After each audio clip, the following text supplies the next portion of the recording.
Welcome to my YouTube channel.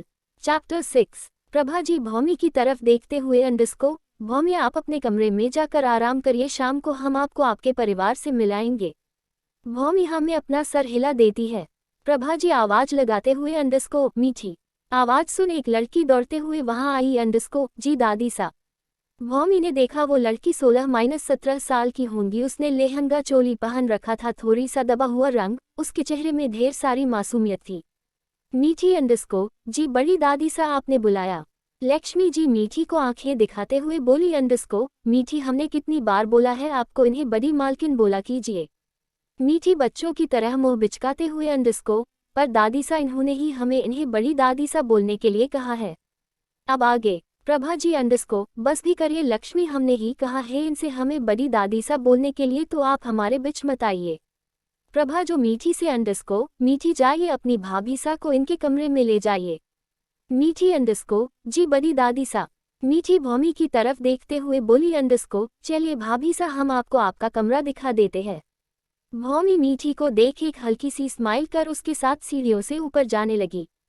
Palace की दीवारों की नायाब नक्काशी की हुई थी, वही दीवारों पर की सारी कीमती तस्वीरें लगी थी। हर एक तस्वीर हाथ से बनाई गई थी, पर तस्वीरों को देखिए कोई भी नहीं कह सकता कि इन्हें हाथ से बनाया हुआ है। तस्वीरें बिल्कुल जीवंत लग रही थी। मीठी भौमी को लेकर एक कमरे के बाहर आकर रुकती है। मीठी अंडस्को, ये लीजिए भाभी सा आपका रूम। अब इसे आगे आपको अकेले है जाना पड़ेगा, क्योंकि भाई सा को बिल्कुल नहीं पसंद कोई उनके कमरे में आए।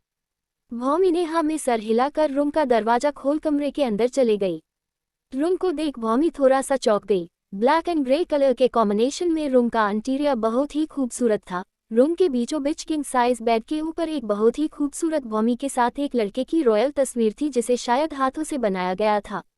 भौमी एकटक उस तस्वीर को दरकने लगी। तस्वीर में मौजूद लड़के की थोड़ी सी डार्क स्किन कलर, पतले होंठ, चेहरे पर हल्की की बियर्ड, अट्रैक्टिव और कसी हुई बॉडी, और सब में सबसे खूबसूरत उसकी वो ब्राउन हेजल आइज जिसमें कोई भी डूब जाए। वही उसके चेहरे पर मौजूद गुरूर जो उसे और भी अट्रैक्टिव बना रहा था। शादी की शेरवानी में उसके एक हाथ में मौजूद तलवार और सर पर मौजूद पगड़ी उसे एक राजा की तरह लुक दे रही थी।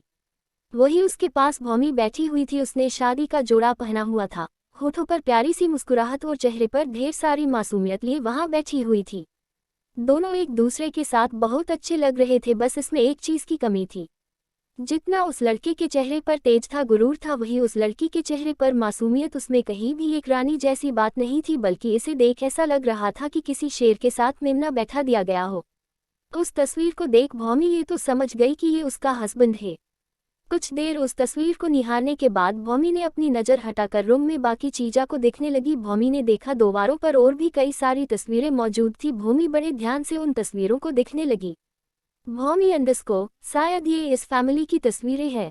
थोड़ी देर रूम को अच्छे से देखने के बाद भौमी वॉशरूम में फ्रेश होने चली गई। वॉशरूम से फ्रेश होने के बाद भौमी बेड पर आकर बैठकर आराम करने लगी। भौमी अभी पूरी तरह से ठीक नहीं हुई थी, इसलिए उसे अभी थकावट महसूस हो रही थी। अभी कुछ है देर बीते होंगे कि भौमी को दरवाजे पर नॉक की आवाज सुनाई दी। भौमी जाकर दरवाजा खोलती है। भौमी अंडस्को, तुम। भौमी के सामने मीठी खड़ी थी, हाथ में खाने की थाली लिए। मीठी अंडस्को, जी मैं, वो दादीसा ने आपके लिए खाना भेजा है। खाने को देखकर भौमी के पेट में चूहे कूदने लगे। भौमी ने जल्दी से मीठी के हाथ का खाने की प्लेट लेते हुए, भौमी अंडस्को, थैंक यू। मीठी भी मुस्कुराते हुए वहां से चली गई। भौमी ने थाल से ढक्कन हटाया तो उसमें गर्म गर्म खिचड़ी थी। खाने को देख भौमी के मुंह में पानी आ गया। उसने जल्दी से खाना खाया। भौमी अंडस्को, वाह कितना टेस्टी है, मैंने आज तक इतनी यमी खिचड़ी नहीं खाई। भौमी ने थाल साइड में रख बेड पर लेट गई। थोड़ी देर में वो गहरी नींद में सो गई। शाम को दरवाजे पर नोक के साथ भौमी की नींद खुली। भौमी ने दरवाजा खोला तो वहां एक मैड खड़ी थी। मैड ने सर झुकाते हुए, अंडस्को, रानी सा आपको नीचे बुलाया गया है।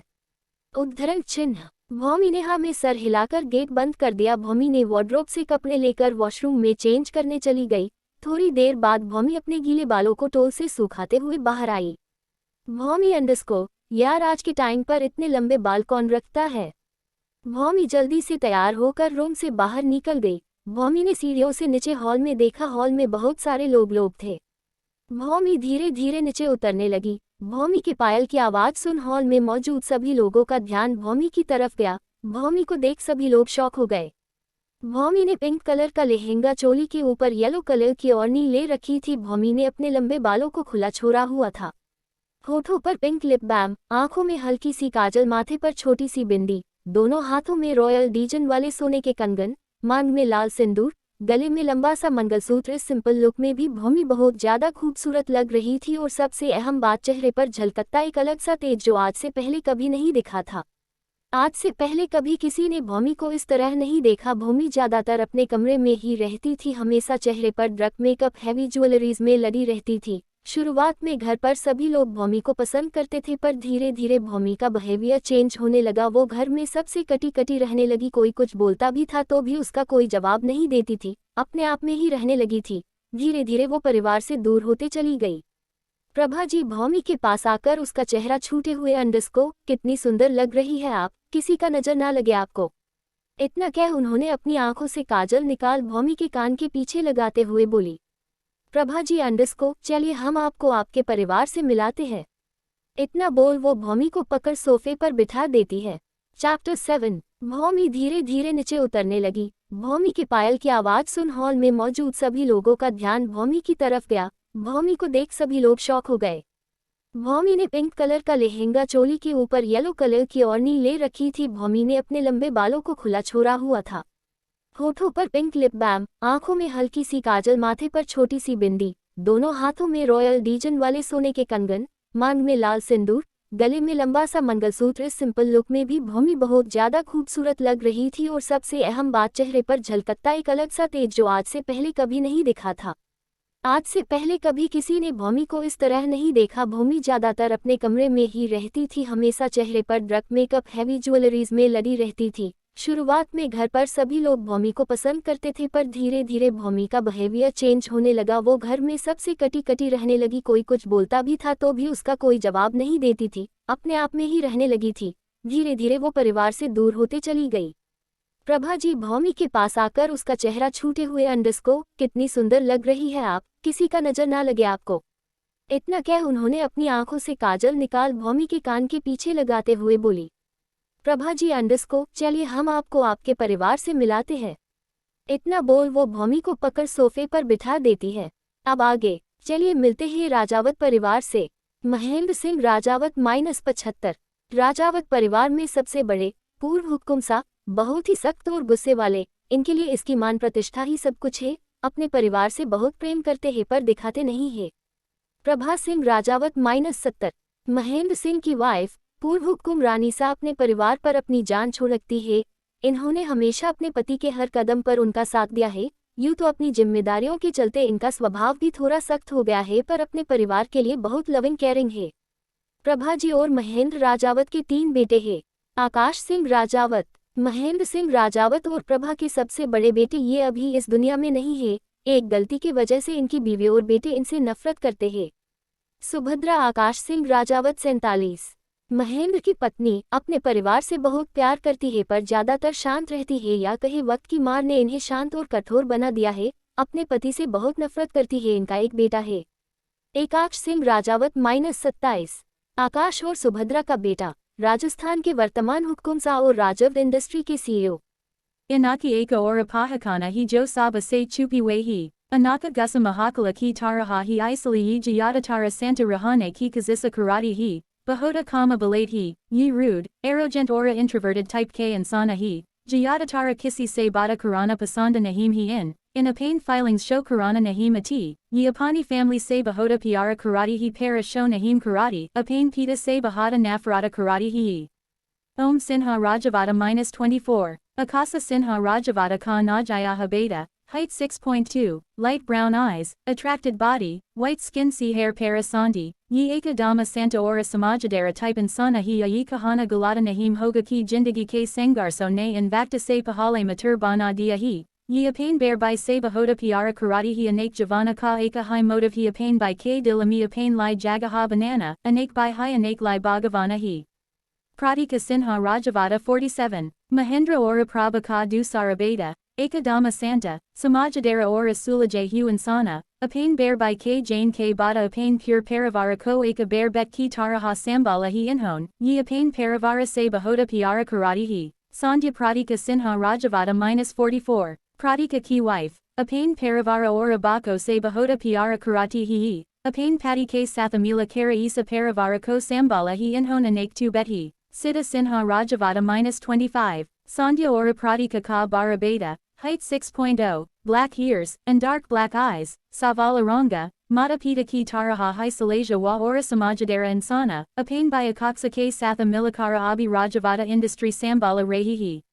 Abira Sinha Rajavada -21, Sandhya Ora Pratika ka Chota Beta, height 5.8, Kirli ears, Gora Ranga, Quite and innocence eyes, Yi Bahoda hi childish hi, Abi Kalaj ke second year mi Parha Rehihi. In Dinabara friends ke Satha enjoy Karana Dinabara Gumana Farana Pasanda hi in Deka Kara Koi Nahim Kaha Sakata ki 21 Sala Kehi, Yi Saba se Jayadatara Apane by Akaksa se Durati. Matula Sinha Rajavada -45, Mahendra Ora Prabha ke Sabase Chota Bet, Bahoda High Loving, Caring Ora Mazakaya and Sana Yi Apane Parivara se Bahoda Piara Karati hi. Vebha Matula Sinha Rajavada -42, Yi Bi Apane Patti ki Taraha High Joyful Character ki hi. Dila ki ekadama safa ora pyari basa I name eka kami hayi ekadama muhafata hi balane se pahale kabi nahim sokati. Asani Sinha Rajavada -18. Vebha ora matula ki ekalati beti ora garami saba ki jana anaka color thora daba wahi. Bari badi sundara ank. Can't he say nice taka 8 kale bala. Paddle huntha. Height 5.4, Yi Kalaj ki first year mi parati hai, Yi Bahoda hai boli ora innocent hi para masti mi saba ki bapa bira ki crime pardonara ora isamem inaki satha dedi hai anak mam papa. Mahesa Singha Rajavada -70, Mahendra Singha Rajavada ke chot bai, Thor se mazakaya person, Apane by ka Laxmana, Yi Hamesa Apane by ke satha kade rehihi, Susita Singha Rajavada -68, Prabha ki choti bahana ora devarani. Thori si muhafata, in gusa bahoda ada hi para apane parivara se bahoda piara karati hi, apane bahana ki hara bada manati hi, inaki eka beta ora beti hi, susita sinha rajavada -49, mahesa ora susita ka beta, yi mahendra sinha rajavada ke parivara se nafarata karata hi, I name surfa makari bari wehi ekanambara ka kamina ora lalasi insana hi, inaki najara hamesa se hukam sa ki gadi para rahi hi, ora isake la yi kisi bi hata taka ya sakat hi, inhon kai bara akaksa ko maravane ki kazisa bi ki hi para hara bara hi hara jade hi, inhon ora kya kia hi isa gadi ko pain ke la yi apa ko age pata kalega.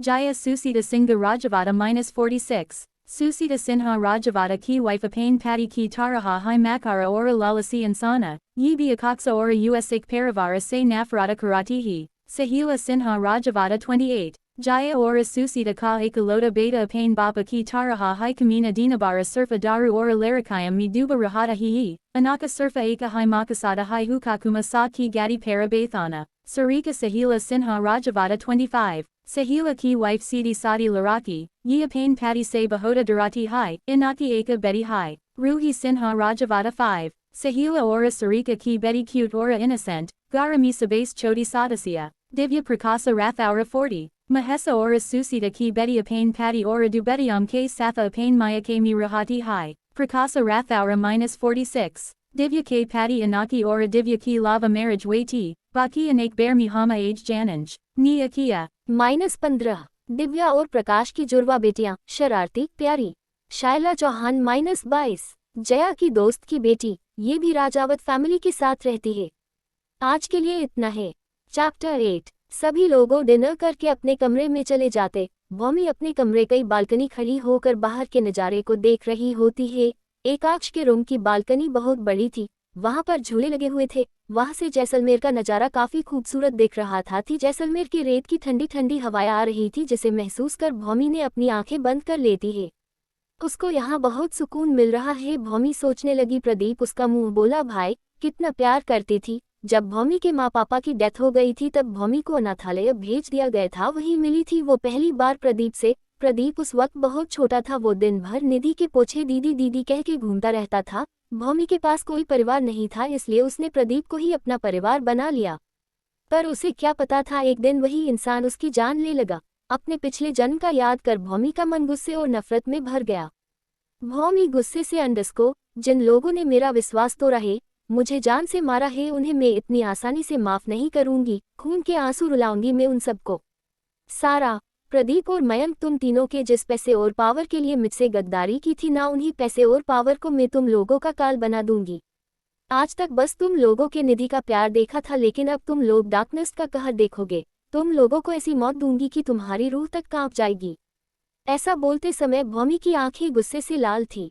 भौमी कुछ सोचते हुए बोली, अंडस्को, लेकिन उससे पहले मुझे अपने इस शरीर को मजबूत करना होगा। ये शरीर बहुत कमजोर है, पहले मुझे इस बॉडी को बिल्कुल अपने पहले वाली बॉडी की तरह मजबूत करना होगा। अब मैं यहाँ की हकम रानी सा हूँ, यानी कि मेरे पास बहुत सारी पावर्स होंगी। अब बस सही टाइम का वेट करना है। कुछ टाइम वहीं पर खड़ी रहकर भौमी रूम में जाकर सो जाती है। सुबह भौमी की आंखें थोड़ी देर से खुलती है। भौमी तैयार होकर नीचे हॉल में आई। हॉल में अभी कोई नहीं था, सब अपने अपने काम पर गए हुए थे। भौमी ने एक मेड से नाश्ते के बारे में पूछा। तभी पीछे से किसी की आवाज आई, अंडस्को, हमारे घर में 7 बजे ब्रेकफास्ट किया जाता है, 11 बजे नहीं। भौमी ने जब आवाज सुनकर पीछे मुड़ी तो वहां जया जी खड़ी थी। उन्होंने फेस पर बहुत सारा मेकअप और भारी ज्वेलरी पहन रखी थी। जया जी भौमी के पास आते हुए घमंड से बोली, अंडस्को, बड़ी बहुत रानी, शायद आपको याद नहीं कि हमारे यहाँ ब्रेकफास्ट सुबह 7 बजे की जाती है। अब आपको सीधा लंच में खाना मिलेगा। जया जी की बात सुन भौमी ने कुछ नहीं कहा, वो उन्हें इग्नोर कर अपने रूम में चली जाती है। भौमी अपने कमरे में सोच में डूबी हुई थी, तभी भौमी के दरवाजे पर नॉक की आवाज सुनाई दी। भौमी ने जाकर दरवाजा खोला तो वहां संध्या जी हाथ में खाने का थाल लिए खड़ी थी। भौमी, अंडस्को, आप? संध्या बेहद नरमी से, अंडस्को, वो हम आपके लिए खाना लाए हैं, ये लीजिए, आप खाना खा लीजिए। भौमी थोड़ी सी हैरानी से, अंडस्को, पर उन्होंने तो बोला था कि अब लंच में ही खाना मिलेगा। संध्या जी, अंडस्को, उन्होंने सही कहा था, हमारे यहाँ 7 बजे ही ब्रेकफास्ट की जाती है, पर अभी आपकी तबीयत पूरी ठीक नहीं हुई है और आपको तो वैसे भी कुछ याद नहीं है, इसलिए आज आप ये खाना खा लीजिए, पर कल से आप कोशिश करिएगा कि आप सुबह जल्दी उठ जाए।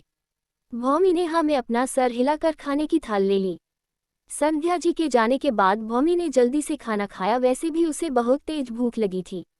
कुछ देर कमरे में घूमने के बाद भौमी अब काफी बोर हो गई थी। उसके पास ना ही फोन था और ना ही कंप्यूटर। उसने कुछ देर पैलेस घूमने की सोची। पैलेस सच में बहुत बड़ा और खूबसूरत था। चलते चलते भौमी को कुछ अजीब सी आवाज सुनाई दी। उसने देखा तो वो आवाज शायद एक कमरे से आई थी। भौमी कमरे के पास जाकर देखती है तो दरवाजा बंद था। भौमी ने दरवाजा खोलने के लिए जैसे ही उसने दूर के हैंडल पर अपना हाथ रखा था कि पीछे से मेड की आवाज आई, मेड, अंडस्को, रानी सा, आप यहाँ क्या कर रही है? भौमी, अंडस्को, वो मुझे अभी किसी की आवाज सुनाई दी थी, वैसे ये किसका रूम है? मेड, अंडस्को, रानी सा, ये सूचित भाई सा का कमरा है। भौमी कुछ सोचते हुए, अंडस्को, सूचित भाई सा मतलब मेरे जेठ? मेड, हाँ में अपना सर हिलाते हुए, अंडस्को, जी। भौमी ने कुछ नहीं बोला, वो चुपचाप वहां से चली गई, पर अभी भी उसके मन उस आवाज को लेकर सवाल थे। भौमी वापस अपने कमरे में जा ही रही थी, उसे प्रभा जी की आवाज सुनाई दी, अंडस्को, भौमी, उद्धरण चिन्ह। भौमी ने हॉल में देखा तो वह प्रभा जी के साथ हॉल के बाकी के परिवार वाले भी बैठे हुए थे। प्रभा जी की आवाज सुन उन्होंने भौमी की तरफ देखा पर कोई रिएक्शन नहीं दिया। भौमी जाकर प्रभा जी के पास बैठ गई। प्रभा जी प्यार से भौमी से पूछती है, अंडस्को, अब आपकी तबीयत कैसी है? भौमी, अंडस्को, अब मैं ठीक हूँ दादी मासा। प्रभा जी, अंडस्को, चलिए ये तो बहुत अच्छी बात है। भौमी, अब जब आपकी तबीयत ठीक है तो आपको कॉलेज जाने के बारे में सोचना चाहिए। भौमी को अब जाकर याद आया, उसे कॉलेज भी तो जाना पड़ेगा। कॉलेज जाने की बात सोचकर भौमी काफी एक्साइटेड हो गई। ऐसा नहीं था कि भौमी कभी कॉलेज नहीं गई थी। भौमी का दिमाग बहुत शार्प होने की वजह से उसने पिछली लाइफ में कई सारी डिग्रियां हासिल की थी, बट एक माफिया होने की वजह से उसने कभी कॉलेज लाइफ एंजॉय ही नहीं किया था। वो बस एग्जाम के टाइम पर ही कॉलेज जाती थी, बाकी के टाइम वो सेल्फ स्टडी ही करती थी।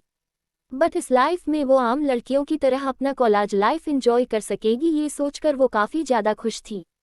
भौमी काफी खुशी से, अंडस्को, जी दादी मासा, हम कल से ही कॉलेज जाना शुरू कर देंगे। ये सुन प्रभा जी काफी खुश हो जाती है, वही बाकी लोग थोड़े से शौक हो जाते हैं। चैप्टर 9। भौमी जाकर प्रभा जी के पास बैठ गई। प्रभा जी प्यार से भौमी से पूछती है, अंडस्को, अब आपकी तबीयत कैसी है? भौमी, अंडस्को, अब मैं ठीक हूँ दादी मासा। प्रभा जी, अंडस्को, चलिए ये तो बहुत अच्छी बात है। भौमी, अब जब आपकी तबीयत ठीक है तो आपको कॉलेज जाने के बारे में सोचना चाहिए। भौमी को अब जाकर याद आया, उसे कॉलेज भी तो जाना पड़ेगा। कॉलेज जाने की बात सोचकर भौमी काफी एक्साइटेड हो गई। ऐसा नहीं था कि भौमी कभी कॉलेज नहीं गई थी। भौमी का दिमाग बहुत शार्प होने की वजह से उसने पिछली लाइफ में कई सारी डिग्रियां हासिल की थी, बट एक माफिया होने की वजह से उसने कभी कॉलेज लाइफ एंजॉय ही नहीं किया था। वो बस एग्जाम के टाइम पर ही कॉलेज जाती थी, बाकी के टाइम वो सेल्फ स्टडी ही करती थी। बट इस लाइफ में वो आम लड़कियों की तरह अपना कॉलेज लाइफ एंजॉय कर सकेगी, ये सोचकर वो काफ़ी ज़्यादा खुश थी। भौमी काफ़ी खुशी से अंडस्को, जी दादी माँ सा हम कल से ही कॉलेज जाना शुरू कर देंगे। ये सुन प्रभा जी काफ़ी खुश हो जाती है, वही बाकी लोग थोड़े से शौक हो जाते हैं। अब आगे वही बैठी ईशानी अबीर के कान में धीरे से बोली, अंडस्को अबीर भाई सा क्या भाभी सा का दिमाग खराब हो गया है, वो कॉलेज जाने के लिए कितनी एक्साइटेड है। अबीर भी वैसे ही धीरे से ईशानी के कान में, अंडस्को मुझे भी ऐसा ही लगता है, शायद चोट लगने से भाभी सा सच में पागल हो गई है। ऐसा कह वो दोनों ही भौमी को दिखने लगे। एक्चुअली भौमी को पढ़ाई करना बिल्कुल भी पसंद नहीं है, यहाँ तक कि स्कूल टाइम पर भी वो मुश्किल से पास होती थी। पिछले साल उसने स्कूल खत्म कर कॉलेज में एडमिशन लिया था, पर भौमी कॉलेज में फेल हो गई, जिस कारण उसे फिर से फर्स्ट ईयर रिपीट करना पड़ रहा है। भौमी तो इस ईयर भी एडमिशन नहीं लेना चाहती थी, पर प्रभा जी के फोर्स करने पर उसे एडमिशन लेना पड़ा। कुछ टाइम वहीं पर बैठे रहने के बाद भौमी अपने कमरे में चली जाती है। भौमी के जाने के बाद ईशानी फ्रस्ट्रेशन से प्रभा जी से बोलती है, अंडस्को दादी सा क्या भाभी सा का मेरे कॉलेज में एडमिशन कराना जरूरी था। एक तो पहले ही वो एक बार फेल हो चुकी है, आपको फिर से उनका एडमिशन कराने की क्या जरूरत थी। संध्या जी ईशानी को आंखें दिखाते हुए, अंडस्को ईशानी ये कैसे बात कर रही है आप शायद भूल रही है वो भाभी है आपकी, सही से बात कीजिए। संध्या जी की बात सुन ईशानी अपनी नजरें झुकाकर धीमे आवाज में बोलती है, अंडस्को सॉरी चाची सा। तभी जया जी संध्या जी से बोलती है, अंडस्को संध्या तू ईशानी को क्यों डांट रही है, ऐसा क्या गलत बोला उसने, सही तो कहा उसने। एक तो उस अनाथ को पढ़ाया हमने, उस अनाथ लड़की का दाखिला एक इतने बड़े कॉलेज में करवाया, और उस लड़की ने क्या किया, कॉलेज में फेल होकर हमारे राजावत खानदान का नाम डूबा दिया। अब फिर से उसका दाखिला कराकर सिर्फ हमारे पैसों की बर्बाद होगा और कुछ नहीं, क्योंकि वो अनाथ तो पास होने से रही। जया जी की बात सुन विभा जी मौकन टोन में बोली, अंडस्को जेठानी सा शायद आप भूल रही है कि आपका बेटा सूचित भी कई बार कॉलेज में फेल हो चुका है, बल्कि लास्ट पैसे देकर हमने उसे पास कराया था। और बात रही बिंदनी की, तो जेठानी सा हम राजावत के पास इतने पैसे तो है ही कि हम अपने घर की बहू को पूरे जिंदगी आराम से पढ़ा सके, तो पैसों की चिंता आप मत करिए। विभा जी की बात सुन जया जी गुस्से से बिलबिला उठी, उन्होंने विभा जी पर चीख कर बोला, अंडस्को विभा तुम्हारी इतनी हिम्मत, तुम मेरे बेटे से उस लड़की का कंपेयर कर रही हो। वो मेरा बेटा है, राजावत खानदान का बड़ा बेटा, कोई अनाथालय में पली आम सी लड़की नहीं जिसके ना खानदान का पता है ना खून का। संध्या जी अंडस्को आप भूल रही है जेठानी सा, वो कोई आम लड़की नहीं बल्कि पूरे राजस्थान की हुक्मरानी सा है, और हमने आपके बेटे के साथ उसका कंपैरिजन नहीं किया है, बल्कि हमने तो सच बोला है। अब आपको सच्चाई नहीं सहन हो रही तो हम क्या कर सकते हैं। बात और बढ़ती कि उन दोनों के बीच संध्या जी बोली, अंडस्को अरे बस करिए आप दोनों, इतनी छोटी सी बात पर आप दोनों बहस कर रहे हैं। और विभा ये कैसे बात कर रही है आप जेठानी सा से, माफी मांगिए जेठानी सा से। विभा जी संध्या जी से, अंडस्को पर जी। संध्या जी विभा जी को आंखें दिखाते हुए, अंडस्को विभा जी मुहब्बनाते हुए, अंडस्को ठीक है। विभा जी जया जी की तरफ देखते हुए, अंडस्को सॉरी जेठानी सा। विभा जी किसी से नहीं डरती, उनको जो ठीक लगता था वो वही करती है, पर वो संध्या जी का बहुत सम्मान करती है। घर में एक वही थी जिनकी बात विभा जी कभी नहीं टाल सकती। वही जया जी और विभा जी के बीच में 36 का आंकड़ा है, आए दिन उनके बीच बहस होता रहता है। जया जी कुछ ना बोलते हुए गुस्से में पैर पटकते हुए अपने कमरे में चली गई। वही ऊपर खड़ी भौमी कब से नीचे हो रही बहस को देख रही थी। उनको बातों को सुन भौमी ये तो जान चुकी थी कि ये लड़की कॉलेज में फेल होकर क्लास रीड कर रही है। वही विभा जी का उसके लिए स्टैंड लेना उसे बहुत अच्छा लगा। भौमी वहां से अपने कमरे में चली गई। जया जी का कमरा। जया जी गुस्से में अपने कमरे में आगे पीछे घूम रही थी। उसे विभा पर बहुत गुस्सा आ रहा था, पर उसे भी ज्यादा उसे भौमी पर गुस्सा आ रहा था। जया जी खुद से अंडस्को उस विभा की इतनी हिम्मत, उसने मुझे बातें सुनाई, वो भी उस नाजायज छोरी के लिए। ये सब कुछ उस छोरी की वजह से हो रहा है, काश उस दिन ही वो मर जाती। जया जी नफरत से अंडस्को आज हुई मेरी बेइज्जती का खामियाजा तो उस नाजायज को भुगतना ही पड़ेगा। छोड़ूंगी नहीं उसे, उसकी हालत वैसी ही कर दूंगी जैसी पहले की थी। इतना बोल जया जी के चेहरे में अजीब सी स्माइल आप जाती है। आज के लिए इतना ही। चैप्टर 10। वही जया जी और विभा जी के बीच में 36 का आंकड़ा है, आए दिन उनके बीच बहस होता रहता है। जया जी कुछ ना बोलते हुए गुस्से में पैर पटकते हुए अपने कमरे में चली गई। वही ऊपर खड़ी भौमी कब से नीचे हो रही बहस को देख रही थी। उनको बातों को सुन भौमी ये तो जान चुकी थी कि ये लड़की कॉलेज में फेल होकर क्लास रीड कर रही है। वही विभा जी का उसके लिए स्टैंड लेना उसे बहुत अच्छा लगा। भौमी वहां से अपने कमरे में चली गई। जया जी का कमरा। जया जी गुस्से में अपने कमरे में आगे पीछे घूम रही थी। उसे विभा पर बहुत गुस्सा आ रहा था, पर उसे भी ज्यादा उसे भौमी पर गुस्सा आ रहा था। जया जी खुद से उस विभा की इतनी हिम्मत, उसने मुझे बातें सुनाई, वो भी उस नाजायज छोरी के लिए। ये सब कुछ उस छोरी की वजह से हो रहा है। काश उस दिन ही वो मर जाती। जया जी नफरत से आज हुई मेरी बेइज्जती का खामियाजा तो उस नाजायज को भुगतना ही पड़ेगा। छोड़ूंगी नहीं उसे, उसकी हालत वैसी ही कर दूंगी जैसी पहले की थी। इतना बोल जया जी के चेहरे में अजीब सी स्माइल आप जाती है। अब आगे। सुबह भौमी जल्दी तैयार होकर नीचे डाइनिंग टेबल पर आ जाती है। डाइनिंग टेबल बहुत बड़ा था। डाइनिंग टेबल के हेड चेयर और उसके साइड वाली चेयर खाली थी, क्योंकि वहां हुक्म सा और हुक्मरानी सा ही बैठते हैं। वही बाकी के चेयर पर महेंद्र जी, प्रभा जी, महेश जी, सुचिता जी, प्रतीक, मितुल, दिव्या, प्रकाश, सुचित, जया, साहिल, सारिका, रूही, अबीर, ईशानी बैठे हुए थे। वही संध्या जी और विभा जी सभी सो खाना सर्व कर रहे थे। भौमी जाकर सबके साथ बैठ जाती है। संध्या जी ने उसे भी खाना सर्व किया। वही कोई और भी था जो जब से भौमी आई थी तब से उसे अजीब नजरों से देख रहा था। भौमी को आज कॉलेज के हिसाब से सिंपल ब्लू कलर का लॉन्ग अनारकली सूट पहना हुआ था। एक हाथ में वॉच और दूसरे हाथ में दो पतले से चुड़िया, आंखों में काजल, मेकअप ना के बराबर, नाक में पतली सी नोज रिंग, अपने लंबे बालों की एक लंबी सी चोटी बनाया हुई थी, मांग में हल्का का सिंदूर जो कि बालों से छुपा हुआ था। साहिल जो जब से भौमी आई थी तब से उसकी सुंदरता में खो सा गया था। सारिका जो कि साहिल के साइड में बुझी थी, वो अपने पति के नजरों के भाव देख थोड़ी परेशान हो जाती है। सारिका धीरे से साहिल को हिलाते हुए सुनिए, खाना ठंडा हो रहा है। सारिका के टोकने से साहिल अपने ख्वाब से बाहर आया। वो गुस्से से सारिका को घूरने लगा। सारिका साहिल के आंखों में गुस्सा देख डर से कांपने लगती है। साहिल डाइनिंग टेबल के नीचे से सारिका का हाथ पकड़ उसे तेज दबाते हुए सारिका के कान में धीरे से कुछ ज्यादा ही बोलने लगी हो आजकल। सारिका दर्द में बिलबिलाते हुए अपना सरना में हिला देती है। दर्द से उसकी आंखों में आंसू आ जाते हैं, पर सब घर वालों के सामने वो अपने आंसू छुपा लेती है। साहिल उसका हाथ झटके से छोड़कर अपना खाना खाने लगता है। वही सारिका भी अपना दर्द दबाकर धीरे धीरे खाना खाने लगती है। खाना खाते हुए महेंद्र जी प्रतीक जी से पूछते हैं, प्रतीक आपके बेटों की क्या खबर है, कब आ रहे हैं वो सब। प्रतीक जी, बाबा सा कल सिद्ध का कॉल आया था, उन्होंने कहा वहाँ काम थोड़ा ज्यादा है, इसलिए उन्हें आने में अभी कुछ समय और लगेगा। महेंद्र जी प्रतीक की तरफ देखते हुए, क्या आपने एकाक्ष को बताया कि बिंदनी ठीक हो गई है। महेंद्र जी की बात सुन प्रतीक जी कुछ बोलते उससे पहले जया जी बीच में बोली, ताओसा एकाक्ष वहाँ मेहनत का काम कर रहा है और आप कहा उसे बिंदनी की बात बता रहे हैं, और वैसे भी ऐसा तो है नहीं कि अपनी पत्नी की ठीक होने की बात सुन वो दौड़े दौड़े चला आएगा। इतना कह वो हंसने लगी। वही बाकी घर वालों लो उनकी बात अच्छी नहीं लगी। विभा जी जया जी से, जेठानी सा एकाक्ष भौमी के पति है और अपनी पत्नी के बारे में जानना उनका हक है, और जहाँ तक रही आने की बात, तो जेठानी सा सारे लड़के एक जैसे नहीं होते जिन्हें अपनी पत्नी के जीने या मरने से कोई फर्क ना पड़े। विभा जी की बात सुन जया जी का बहुत गुस्सा आता है। वो समझ गई कि विभा जो उनके बेटे साहिल की बात कर रही है। अभी वो कुछ बोलती कि सुचिता जी जया से बोली, विभा ठीक कह रही है, अपनी पत्नी के बारे में जानना एकाक्ष का हक है और यहाँ आने या ना आने का फैसला एकाक्ष के खुद का होगा, आपको उनके बीच बोलने की जरूरत नहीं है।